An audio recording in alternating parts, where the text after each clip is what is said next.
नमस्कार। आज हम एक बहुत ही दिलचस्प एचआर मॉडल को समझने वाले हैं जो शायद आपने पहले कभी नहीं देखा होगा। ये धर्मसूत्र कंस्ट्रक्शन नाम की एक कंपनी से आया है जिसके संस्थापक और सीईओ हैं दीपू महतो। और दावा ये है कि ये मॉडल ह्यूमन रिसोर्स की दुनिया को देखने का नजरिया बदल सकता है। तो चलिए पता लगाते हैं कि क्या ये वाकई उतना क्रांतिकारी है जितना सुनने में लगता है। तो सबसे पहली चीज जो ध्यान खींचती है वो है इनका विजन। हर एचआर को फाइनेंशियली इंडिपेंडेंट बनाना। जरा सोचिए, ये एक बहुत ही बड़ा और कह सकते हैं साहसिक बयान है। आमतौर पर एचआर का फोकस कंपनी के लक्ष्यों को पूरा करना होता है, न कि एचआर टीम की अपनी आर्थिक आज़ादी पर। यही बात इस मॉडल को पहली नज़र में ही सबसे अलग बना देती है और एक सवाल भी खड़ा करती है कि आखिर वो ऐसा करने की सोच कैसे रहे हैं। अच्छा, इस मॉडल को ठीक से समझने के लिए हम इसे 5 हिस्सों में देखेंगे। सबसे पहले उनके विजन से शुरू करेंगे, फिर ये जो एचआर क्वीन या किंग की अनोखी भूमिका है उसे जानेंगे। उसके बाद भर्ती के लिए उनके सुनहरे नियम क्या हैं इस पर बात करेंगे।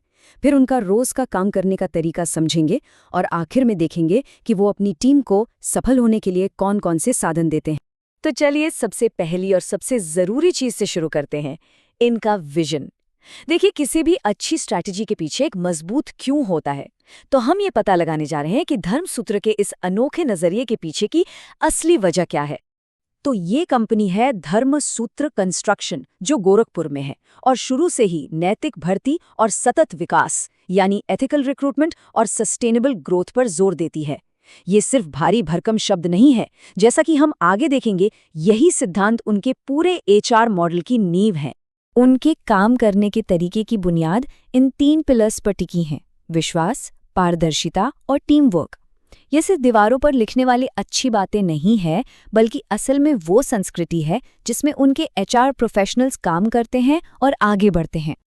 ठीक है, तो विजन समझ आ गया। अब सीधे उस भूमिका पर आते हैं जिसके बारे में इतनी बात हो रही है। वो इसे एचआर क्वीन या किंग कहते हैं, जो किसी भी पारंपरिक एचआर टाइटल से बहुत अलग है। तो सवाल ये है कि इस दिलचस्प नाम के पीछे की असल जिम्मेदारियां क्या हैं? इस रोल को 4 मुख्य कामों में बांटा गया है: भर्ती, प्रशिक्षण, प्रेरणा और ट्रैकिंग। ये एक तरह से पूरा साइकिल है, मतलब नए टैलेंट को कंपनी में लाने से लेकर उन्हें सिखाने, मोटिवेट करने और उनके प्रदर्शन पर नजर रखने तक का पूरा सफर। एक कंप्लीट अप्रोच है ये। और अगर हम इसे और बारीकी से देखें तो पता चलता है कि इन 4 मुख्य कामों में खास जिम्मेदारियां शामिल हैं। BDE यानी बिजनेस डेवलपमेंट एग्जीक्यूटिव्स को भर्ती करना, जिसमें स्क्रीनिंग और इंटरव्यू शामिल है। फिर टीम को ट्रेनिंग देना, उनके काम को ट्रैक करना और सारे जरूरी कागजात संभालना। सब कुछ बहुत प्रैक्टिकल और जमीन से जुड़ा हुआ है।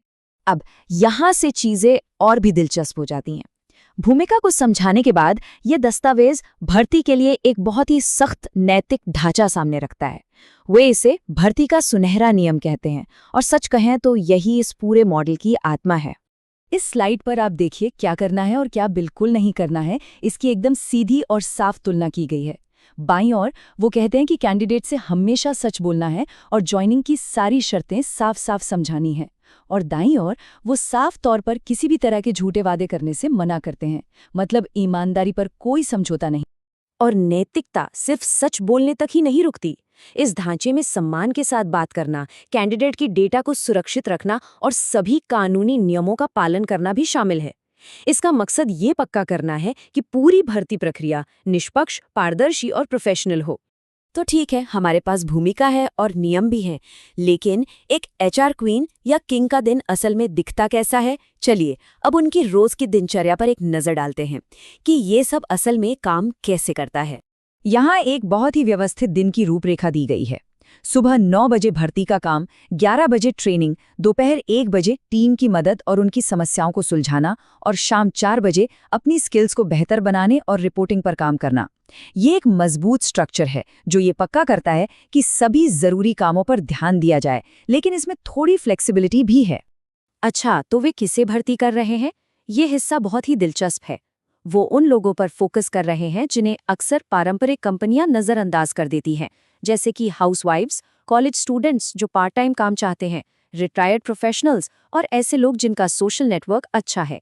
ये उन टैलेंट पूल्स का फायदा उठाने का एक बहुत ही स्मार्ट तरीका है जो अभी तक ठीक से इस्तेमाल नहीं हुए हैं।